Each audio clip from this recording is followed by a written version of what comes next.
मैं मेराज अली। आज हम आपको बताने वाले हैं कक्षा 10 गणित के वह प्रश्न जो हूबहू जो वही जैसे सन 2024 बोर्ड एग्जाम में पूछे जाने वाले हैं। अभी जो आप सन 2024 का एग्जाम देने वाले हैं उसमें कक्षा 10 के जितने भी क्वेश्चन हैं, कक्षा 10 के गणित के जितने भी क्वेश्चन हैं, प्रयास करेंगे कि इसी वीडियो में सारे के सारे बता दें। तो ये वीडियो उन बच्चों के लिए बहुत महत्वपूर्ण है जो कक्षा 10 में इस समय पढ़ रहे हैं और आप चाहते हैं कि हमारे गणित में नंबर 95-97 आ जाएं। तो उनके लिए ये वीडियो बहुत ही इंपॉर्टेंट होने वाला है और बहुत ही फनी के साथ, बहुत ही इंजॉय के साथ हम पढ़ाने वाले हैं। तो इस वीडियो को शुरू करने से पहले मैं आपको एक बात बताना चाहता हूं कि वीडियो को स्किप कतई ना करें। वीडियो को आप स्किप करते हैं तो आपको जो चीज़ें हम बताने वाले होते हैं वो आप चीज़ मिस कर जाते हैं। इससे जो है आगे आने वाला सवाल जो है, आगे वाला क्वेश्चन आपके समझ में बेटा नहीं आता है।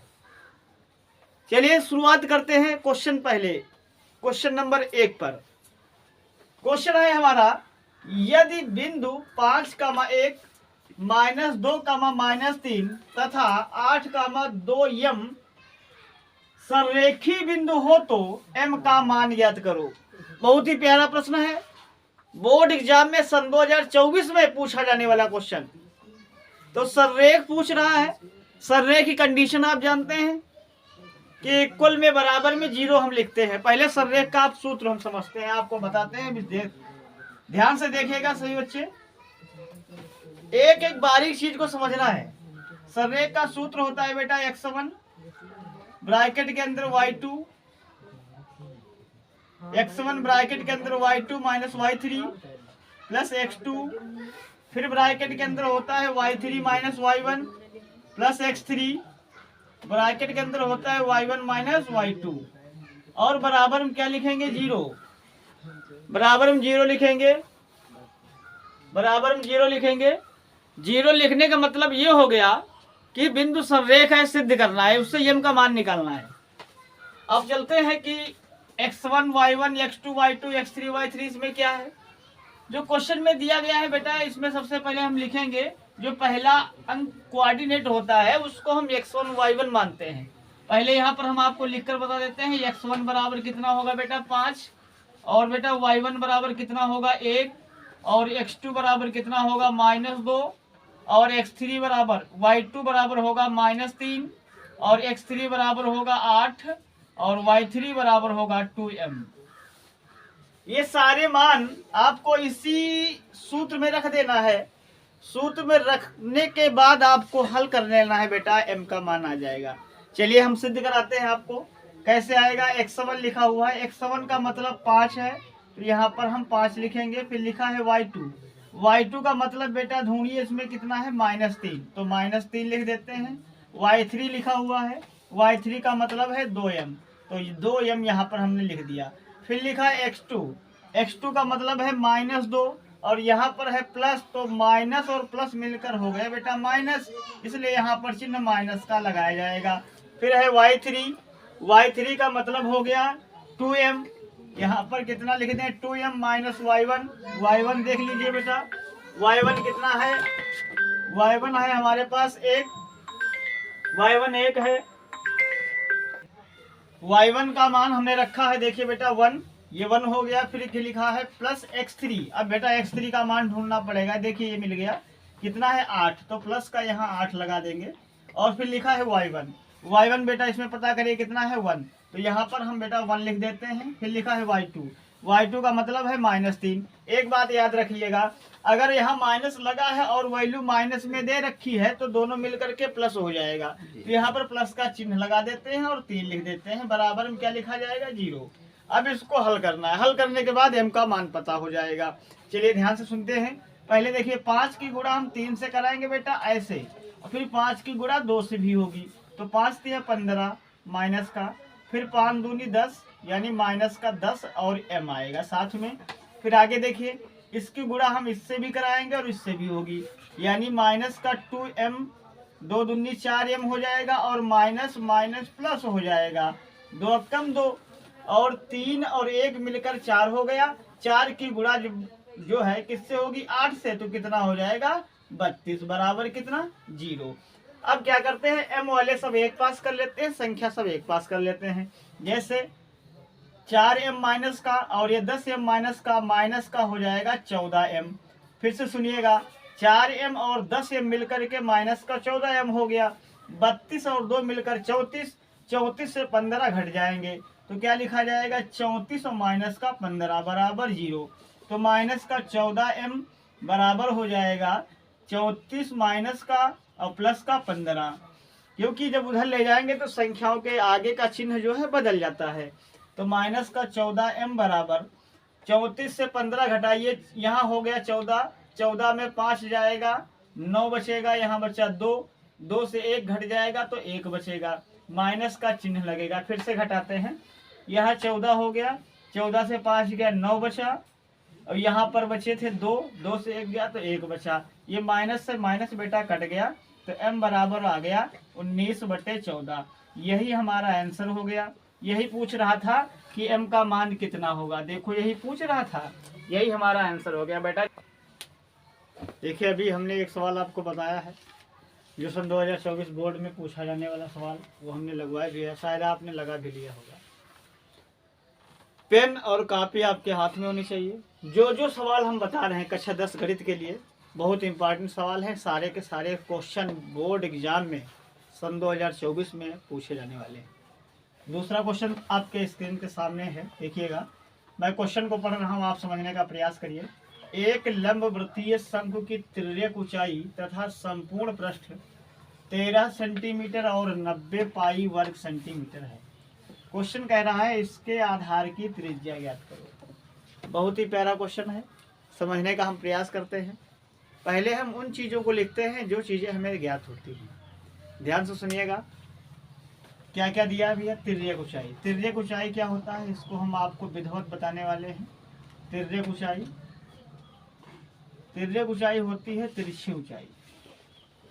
तिरछी ऊंचाई जो होती है उसी को हम तिर्यक ऊंचाई कहते हैं।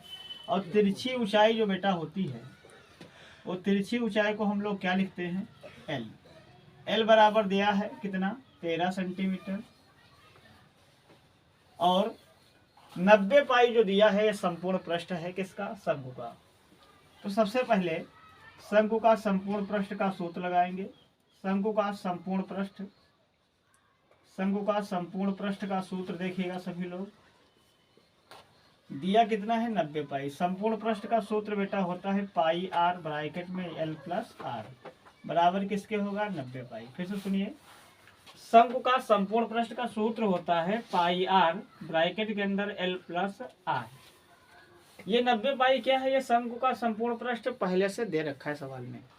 आइए चलते हैं, पाई से पाई बेटा हमारा कट जाएगा, r का मान पता करना है, l का मान आपके सामने दिया हुआ है, ज्ञात है कितना 13 और प्लस r जैसे लिखा है फिर से हमने लिख दिया। क्यों? क्योंकि r नहीं दिया है, r की वैल्यू फाइंड करनी है। बराबर कितना बचा हमारे पास 90। अब ये क्या होगा r की गुणा 13 से भी होगी और r की गुणा r से भी होगी। तो पहले गुणा हम कराते हैं, ध्यान से सुनिएगा। तो 13r प्लस का r स्क्वायर हो जाएगा और बराबर कितना है 90। अब यहाँ इसको सही करके लिखना है, यानी r square plus 13r minus का 90 बराबर 0। ये हमारा एक समीकरण बन गया। इसके फैक्टर होंगे, गुणनखंड जिसे कहते हैं। आइए प्यारे बच्चों गुणनखंड हम आपको करना सिखाते हैं। गुणनखंड किसके होंगे r स्क्वायर प्लस 13r और माइनस का कितना 90, इसके गुणनखंड होंगे।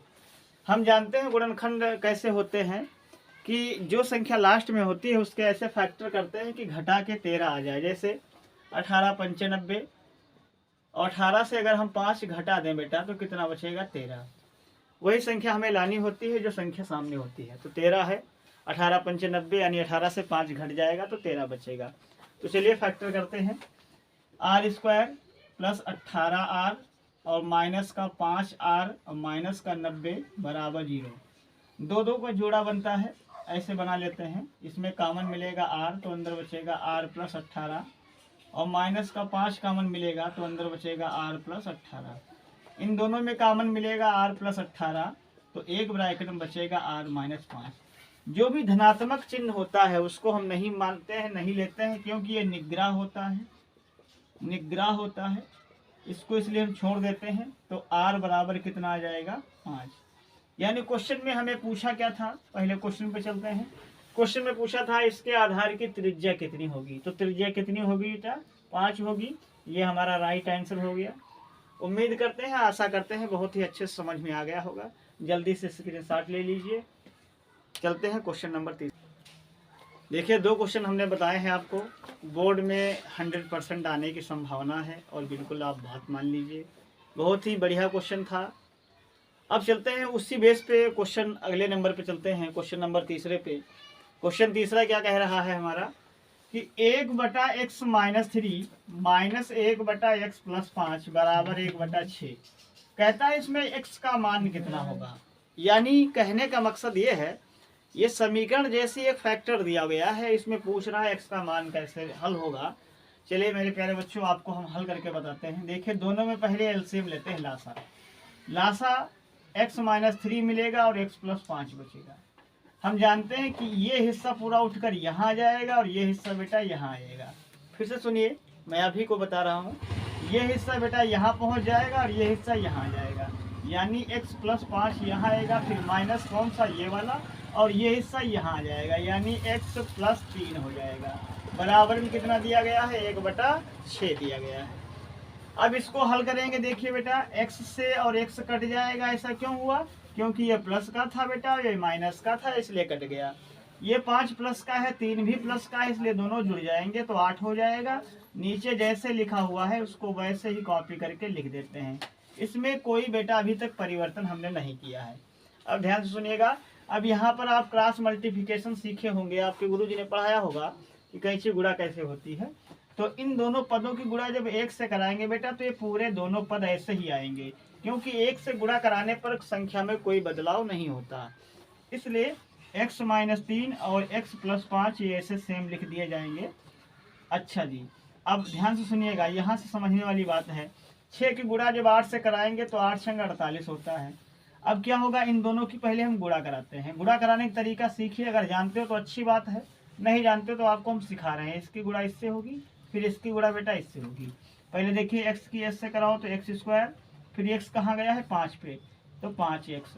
फिर 3 की गुणा x पे कराओ, फिर 3 की गुणा 5 पे, तो माइनस का 3x और 3 × 15 बराबर कितना है 48। ध्यान से सुनिएगा, x² प्लस 5x से 3x घट जाएगा तो बचेगा 2x, और ये 15 माइनस का है, और ये 48 इधर आएगा, ये भी माइनस का हो जाएगा, बराबर में 0। अब इसके आगे का हिस्सा इस साइड में हल कराते हैं। देखिए x² लिखा था, लिख दिया, प्लस यहाँ पर लिखा है 2x तो 2x लिख दिया। अब 48 से 15 आपको जोड़ना है, क्योंकि बेटा ये भी माइनस का है, ये भी माइनस का है, इसलिए दोनों जुड़ जाएंगे, लेकिन चिन्ह माइनस का ही लिखा जाएगा। तो 8 5 13 के होते हैं 3। यहाँ पर देखिएगा ध्यान से, 3 हो गया, 4 और 1 5 और 1 हासिल 6 बराबर 0। अब ये 63 संख्या आई है हमारे पास। 63 के ऐसे फैक्टर करना है जिससे हमें घटा के कितना लाना है 2। तो आप जानते हैं सभी लोग कि 9 की गुणा अगर हम 7 से करा दें तो 63 हो जाएगा। 9 को अगर 7 से घटा दें तो कितना बचेगा 2 बचेगा। 9 सती 63 और 9 से 2 घट जाएगा तो 2 बचेगा। 9 से 7 घट जाएगा तो 2 बचेगा। आइए चलते हैं फैक्टर पे। x² प्लस 9x और माइनस का 7x माइनस का 63 बराबर 0। 2 के जोड़े बन जाएंगे। पहले वाले जोड़े में x कॉमन मिलेगा तो अंदर x प्लस 9 बचेगा, फिर माइनस 7 कॉमन मिलेगा, अंदर x प्लस 9 बचेगा। दोनों में x प्लस 9 कॉमन मिलेगा तो अंदर बचेगा x माइनस 7। इसका मतलब ये है कि x बराबर यहाँ से जब हम बेटा निकालेंगे तो माइनस 9 आएगा, और यहाँ पर निकालेंगे तो 7 आएगा। यानी x के कितने मान आ गए 2, माइनस 9 कामा 7। ये भैया हमारा राइट आंसर हो चुका है, और हमें उम्मीद है, आशा भी है कि आपको बेहतर तरीके से समझ में आ गया होगा। चलते हैं अगले क्वेश्चन पे। देखिए क्वेश्चन नंबर 3 तक तो हमने बताए हैं, वो सारे बोर्ड एग्जाम में क्वेश्चन आएंगे। इसको आप चाहे सेव कर लीजिए, चाहे इस वीडियो को आप डाउनलोड कर लीजिए और इसको रख लीजिएगा। जितने मैं क्वेश्चन आज बता रहा हूँ आपको A to Z क्वेश्चन यही बोर्ड एग्जाम में आपको देखने को मिलेंगे। जैसे अगला क्वेश्चन हम आपको बता रहे हैं, लिखा है सिद्ध कीजिए कि साइन ए माइनस 2 साइन क्यूब ए अपान 2 कास क्यूब ए माइनस कास ए बराबर tan ए के जो है सिद्ध करना है। सिद्ध करना का मतलब ये हो गया कि इसको लेकर हल चलेंगे तो ये हमारा आना है लाना है, मतलब कहने का ये हो गया ये दायां पक्ष है ये बायां पक्ष है। इसका मतलब ये है कि ये LHS है और ये हमारा RHS है। ये बेटा LHS हो गया और RHS हो गया। ये हम सिद्ध करना है कि LHS जो है यानी लेफ्ट हैंड साइड जो है वो राइट हैंड साइड के बराबर है, ये सिद्ध करना है। तो चलते हैं एक स्मर पहले लेकर चलते हैं, कौन सा LHS मतलब लेफ्ट हैंड साइड लेकर चलेंगे। तो सवाल को एक बार नोट किया जाएगा। सवाल है साइन ए माइनस 2 साइन क्यूब ए अपान में लिखा हुआ है 2 कास क्यूब ए माइनस कास ए। ये सवाल इतना था मेरे प्यारे बच्चों। कोई भी सवाल हो उसको बहुत ही मजा लेकर और एंजॉय करके ही पढ़िए। मैथ्स ये नहीं कहती, गणित सब्जेक्ट ये नहीं कहता कि आप जूझे रहो, समझ में नहीं आ रहा है फिर भी लगाते रहो। क्यों? क्योंकि आपका आधे से ज़्यादा मन दूसरी जगह डाइवर्ट होता है, इसीलिए गणित आपको कठिन लगती है और वो गणित आप पे वो हैवी हो जाती है और आप धीरे धीरे कमज़ोर होते चले जाते हैं। इसलिए गणित जो है प्रैक्टिस बहुत मांगती है। जितना ही आप लगाओगे सवालों को उतना ही आपकी स्पीड बन जाएगी और आपकी मेमोरी बहुत तेज हो जाएगी। चलिए सवाल पे चलते हैं। आप सभी देख पा रहे हैं कि इन दोनों में साइन ए कॉमन मिल रहा है, तो साइन ए हमने क्या लिया कॉमन। तो यहाँ पर साइन ए तो बाहर बेटा हो चुका, तो यहाँ एक बचेगा माइनस इसमें से एक साइन जो है बेटा बाहर हो गया, तो यहाँ पर 2 साइन भी बचे, 2 साइन बचा और स्क्वायर भी बचा। फिर से समझाने का प्रयास करेंगे। साइन ए हमने क्या किया कॉमन लिया, तो यहाँ एक बचा। यहाँ पर क्यूब था तो हमने एक बाहर किया है ना, तो 2 तो बचेंगे ही बचेंगे। नीचे आ जाते हैं, कास ए जो है कॉमन ले लिया। तो जब कास ए कॉमन ले लिया तो यहाँ पर क्यूब है, देखिए जब क्यूब है क्यूब से एक कास बाहर करेंगे तो 2 कास अभी हमारे पास बच जाएंगे, यानी 2 कास स्क्वायर बच जाएगा। यहाँ का कास जो है बाहर आ गया, तो यहाँ क्या बचेगा 1। ध्यान से सुनिएगा सभी बच्चों, ये जो फार्मूला है आपको हम लिखने जा रहे हैं। कास 2a बराबर एक फार्मूला होता है 1 माइनस 2 साइन स्क्वायर a और दूसरा फार्मूला होता है 2 कास स्क्वायर a माइनस 1। ये फार्मूला बेटा होता है कास 2a का फार्मूला होता है। ध्यान से सुनिएगा 1 माइनस 2 साइन स्क्वायर a ये भी कास 2a के बराबर होता है और 2 कास स्क्वायर a माइनस 1 ये भी कास 2a के बराबर होता है। कहने का आशय हमारा ये है कि इस पूरे हिस्से की जगह हम क्या लिख सकते हैं कास 2a और इस पूरे हिस्से की जगह लिख सकते हैं कास 2a। तो ये जो बचा हुआ है इसको पहले एक बार लिखेंगे साइन ए बटे कास ए, और यहाँ पर देखो क्या लिख सकते हैं कास 2a और इसकी भी जगह पे देखिए क्या लिख सकते हैं कास 2a। ध्यान से प्यारे बच्चों सुनिएगा और देखिएगा ये कास 2a कट जाएगा, तो साइन बटे कास क्या होता है प्यारे बच्चों tan a होता है, जो कि यही सिद्ध करना था। तो हमने सिद्ध क्या किया है कि ये लेफ्ट हैंड साइड किसके बराबर है राइट हैंड साइड की। उम्मीद है और आशा भी है कि आपको ये सवाल बहुत अच्छा लगा होगा और बहुत अच्छे से समझ